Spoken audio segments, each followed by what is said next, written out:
Hello everyone, good morning. তো আমরা সকাল সকাল সবাই স্নান করে রেডি হয়ে নিয়েছি, কারণ আজকে আমরা যাচ্ছি দীঘা। কারণ আমাদের সোমবার মানে 29শে ডিসেম্বর দীঘাতে একটা প্রোগ্রাম আছে, তার জন্য। তো রাস্তা যেতে যেতে তোমাদের সাথে সম্পূর্ণ ব্লগটা শেয়ার করব। বেরিয়ে পড়েছি দীঘা যাওয়ার জন্য, এখন বাজে 9:30 মতো। তো যেতে যেতে তোমাদের সাথে সম্পূর্ণ ব্লগটা শেয়ার করবো। আর এখানে কিঙ্কিরি, মা, বোন আর এই যে আমাদের ড্রাইভার, আমরা সবাই মিলে এখন যাচ্ছি। বাবাকে টাটা করে আমরা বেরিয়ে পড়লাম দীঘা যাওয়ার জন্য। আর আমরা কিন্তু ফার্স্ট টাইম দীঘা যাচ্ছি, তাও আবার গাড়িতে করে। তো মনে অনেকটা সাহস নিয়েই আর কি যাওয়া হচ্ছে। আমরা কিন্তু ডোমজুর থেকে সরস্বতী ব্রিজের রাস্তাটা নিয়েছিলাম। এছাড়াও ধুলোগড় বা অঙ্কুরহাটির রাস্তাটাও আমরা নিতে পারতাম, কিন্তু ওই রাস্তাটা বেশি জ্যাম এবং রাস্তাটা খারাপ বলে আমরা এই রাস্তাটা নিয়েছিলাম। আর ফার্স্টে কিন্তু ধুলোগড় টোল ট্যাক্স, যেখানে 135 টাকার মতো টোল আমাদের কেটেছিল। ধুলোগড় টোল ট্যাক্স ক্রস করে উলুবেড়িয়া ঢোকার মুখে দেখলাম একটা অ্যাক্সিডেন্ট হয়েছে। আপনারা যারা ফার্স্ট টাইম গাড়ি নিয়ে দীঘা যাচ্ছেন তারা কিন্তু খুবই সাবধানে যাবেন।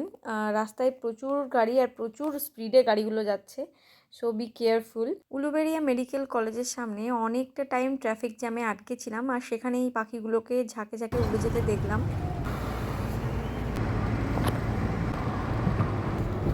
ঘড়ির কাঁটা তখন ঠিক 11টা ছুঁই ছুঁই, আর আমরা পৌঁছালাম কোলাঘাট।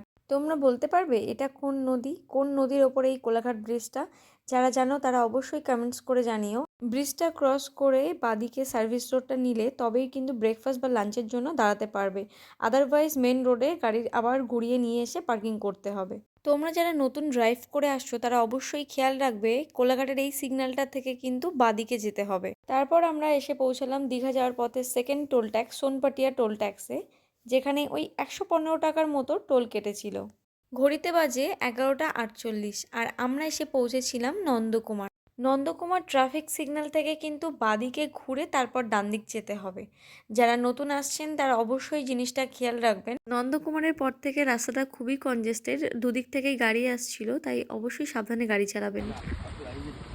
আপনি অলরেডি হাঁটছেন। কাঁথি যাওয়ার পথের এই রোডটাতে কিন্তু রাস্তার দুদিকেই ডাব বিক্রি হয়, তো আমাদেরও দেখে খুবই লোভ হলো, তাই আমরাও দাঁড়িয়ে একটু ডাব আর ডাবের শ্বাস খেয়ে ঠান্ডা না নিলাম। গরম? কাঠি অলমোস্ট। 1:30 নাগাদ আমরা পৌঁছালাম কাঁথি। আর দীঘা যাওয়ার আগে কিন্তু আমরা আমাদের অনেক রিলেটিভসের বাড়ি যাব। আমরা হচ্ছে এখন আমাদের শ্বশুরবাড়ি যাবো, মানে আমার শ্বশুরবাড়ি, আমার শাশুড়ির শ্বশুরবাড়ি, তাই এখান থেকে আমরা মিষ্টি কিনছি। বোতল কিনে নিয়ে এসেছি। তো আমরা এখন যাব নয়াপুর গ্রাম, যেটা কাঁথি থেকে 5 কিলোমিটার, ওই শৌলার দিকের রোডটা। শ্বশুরবাড়ি সঙ্গে যাবে কি? সঙ্গে যাবে আমার বর আর শাশুড়ি। আচ্ছা আমি ছোটবাড়ি, হ্যাঁ দেবী যাবে শ্বশুরবাড়ি, সঙ্গে যাবে শ্বশুরবাড়ি ভাই ওই রাস্তা দিয়ে। এখানে কিন্তু অনেক রিলেটিভসের বাড়ি ছিল, তাই আমরা গাড়িটা একটা জায়গায় রেখে হেঁটে হেঁটেই পাড়াটা ঘুরছিলাম। আর এটা কিন্তু আমাদেরই আরেকটা বাড়ি, মানে আমার শ্বশুর বাড়ি। তো এখানে গিয়ে অনেক দিন পর সবার সাথে দেখা হলো, সবার পরিচয়টা অন্য একটা ভ্লগে তোমাদের সাথে শেয়ার করব। আর দুপুরের লাঞ্চটা কিন্তু আমরা এখানেই করেছিলাম। আলু ভাজা, বেগুন ভাজা থেকে শুরু করে মাছ, মাংস সব কিছুই করেছিল। আমরা অনেকটা জার্নি করে গিয়েছিলাম, তাই বেশি কিছু আর খেতে পারিনি। এখানের মাছটা কিন্তু অসাধারণ খেতে ছিল। খাওয়া দাওয়া শেষে আমরা গিয়েছিলাম একটু মাঠের দিকে, তো সেখানে সবাই খেলাধুলো করছিল, সেটা দেখে অদ্বৈতও স্টার্ট হয়ে গেল, ব্যাট দেখলে ও তো আর থাকতে পারে না।